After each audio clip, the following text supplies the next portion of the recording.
Episode of the series about President Trump, I will share how I would help the president lose 20 pounds in 8 weeks. Tune in and take notes. Welcome to the CrossFit Edwardsville Community Podcast, where we hear and learn from our coaches, CrossFitters, and Glen Ed community leaders. Now, here are your hosts, Dallas and Greg.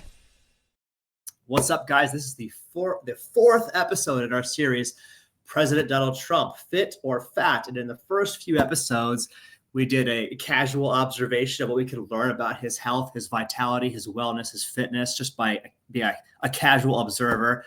We examined his medical record, and then we did a deeper dive into the presidential diet. In this fourth episode in the series, I will share with you guys how, if I was given the opportunity to be the advisor to the president, if I was his fitness advisor, I was his coach, how I'd help him to lose 20 pounds in 8 weeks, because I think this would go a long way toward helping President Trump to really project his best self, really live his best life, and, be a model of the health and vitality that I think that he wants to be, that he wants his administration to be. Part of the reason why he associated with RFK, super fit, older gentlemen, and more.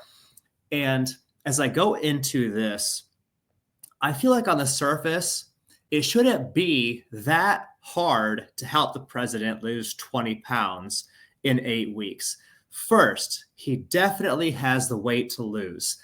At last check-in, he weighs about 243 pounds, and so much of that is extra abdominal belly fat. That seems to be where he holds the extra body fat.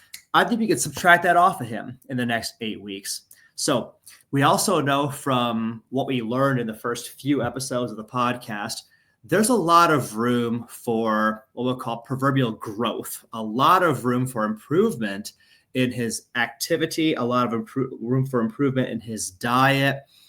And thirdly, the third reason why I think it shouldn't be that hard to help the president do this is that he can probably spare no expense. I think we could safely assume that he could afford whatever resources he needed to make this magic happen.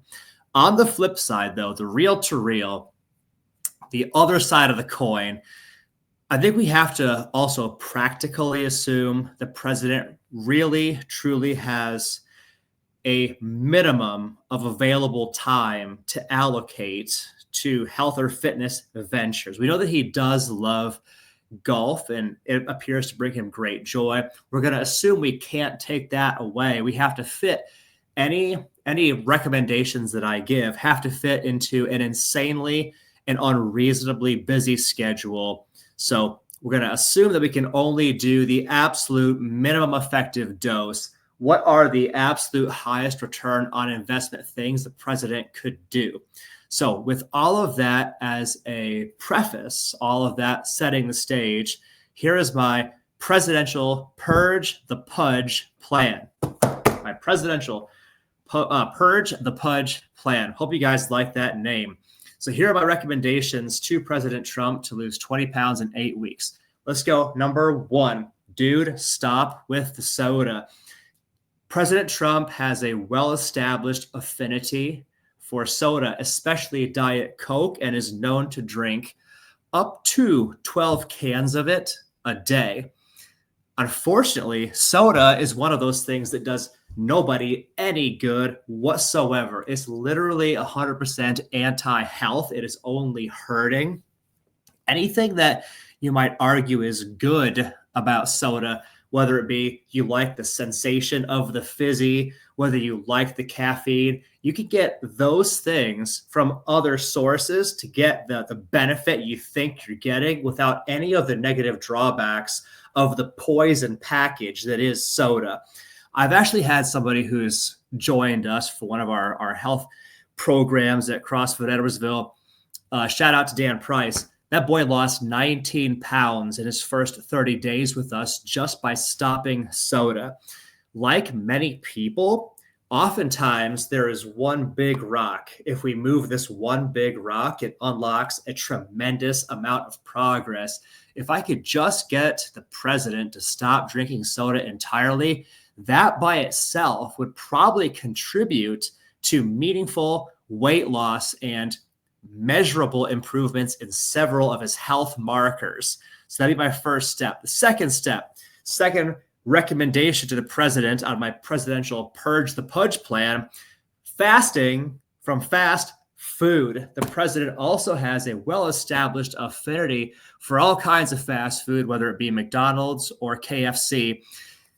And all of that is definitely hurting his health, definitely taking away from the health and the vibrance he presumably wants and needs to lead the free world. So then, the major advantage that he has is that I am absolutely certain the president has the resources available to him where he could hire a team of top-tier chefs to follow him around wherever he goes and provide him with the freshest, healthiest, most amazing meals on demand. All he would have to do is say, hey, I think I get to eat in 30 minutes here, fix it up, and these guys would make that happen. We can, in almost like no time flat, replace the fast food affinity that he has, replace the fast food fixation he has with real foods, whole foods, actual foods, nutrient dense, energizing, health promoting foods. We could plug that in. It'd probably take little to no actual work or effort from the president, and it would make a massive difference. You'll notice that I'm starting with the things that are eating related because your healthy eating is the absolute foundation of all of your wellness. And so we're starting there. Related to that, point number 3 on my plan for the president is to push the protein. We want to probably increase his protein by 200%. And I said it because the average person, the average American consuming the fast food, kind of eat whatever diet, almost universally underconsumes protein that they need to, at a minimum, maintain the lean muscle tissue they have in their body. And hopefully, even better, give your body the fuel, the building blocks it needs to build more lean muscle. Especially as we age, catabolism and muscle wasting is a completely normal phenomenon. And we have to actively combat it so that we don't start to see negative health consequences of reducing lean muscle tissue and increasing body fat in the body. That shift in body composition is one of the things that contributes to unwellness, contributes to breaking down of health, and ultimately can lead to a loss of independence for even the best of us. So if we can get them to stop with the soda, trade the fast food for chef-made, healthy, nutrient-dense foods, and really double or triple his protein intake, we'll have the nutrition foundation that he needs in order to get out there and totally kick butt at whatever he needs to do today. Let's go down to point number 4, where we start talking about the fitness. I'm going to have President Trump start with the weights, with weightlifting. My plan would be for him to do major compound lifts on Monday, Wednesday, and Friday every week, probably squatting on Monday, doing some sort of heavy press on Wednesday, and some sort of heavy pull or deadlift on Friday.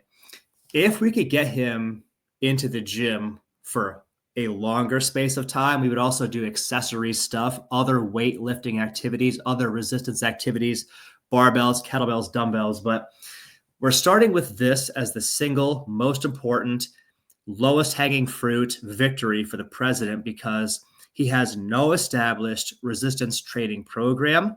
And there's not a human on earth that wouldn't benefit from having this as a way of maintaining or even building high quality lean muscle tissue in the body. It benefits everybody of all walks of life. And I think there's a reason that so many health and fitness professionals say that if you had to do just one thing in the health and fitness space, do some sort of resistance training so you can keep your muscle, keep your ability to go out and do active stuff we're starting with the weights. Again, if we could actually do more than the bare minimum with the president, we'd also do accessory exercises on those same days. At the minimum, though, Monday, Wednesday, Friday, weightlifting. What's cool with this, too, is that it can be done almost anywhere. You could be in Seattle, you could be in Bangkok, wherever. There's probably a gym there that you can do some sort of resistance training, whether it be barbells, bands, kettlebells, dumbbells, whatever. And once again, assuming the president has no real financial constraints, we can even bring these things with us on Air Force One and have all the weights, have a real gym available to us every single day of the year. So point 4, we're getting the president started, getting his pump on, getting his bro sesh, his gym lifting on. Point number 5, interval, doing both interval and zone 2 cardio. On Tuesdays and Saturdays, I'd have the president doing 15 to 20 minutes of high intensity interval cardio. Super easy, super simple, super fast. 15, 20 minutes in and out and done on those 2 days to get all the benefits that interval cardio has to offer for heart health, muscle stamina, endurance. I think the president would be quite pleased at how it actually energized him for the rest of his day if we made this part of his Tuesday and Saturday morning routines. And then on Thursday, I'd have him doing zone 2 cardio, a longer duration. I say longer with some restraint, given that the president probably can't spend many hours in the gym.